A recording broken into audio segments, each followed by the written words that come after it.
আসসালামু আলাইকুম। এই কাজকর্ম কেমন চলছে? জি স্যার, ভালো। তুই মায়ের সাথে ঢাকা গেলি, মায়ের কি খবর? মায়ের অবস্থা ভালো না, অপারেশন করতে টাকা লাগবে।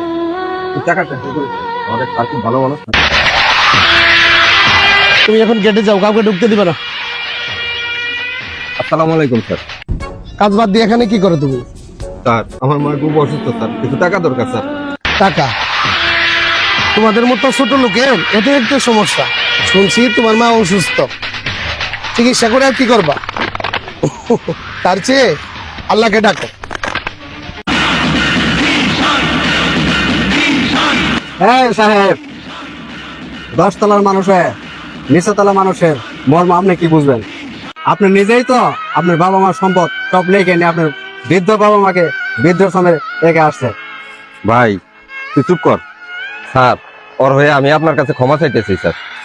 স্যার, ওনার কথা একেবারে ঠিক আছে স্যার। আরে চাচা, কি হয়েছে? তোর টাকার কোনো সমস্যা নেই বাবা, সব মাঝে নেই তোর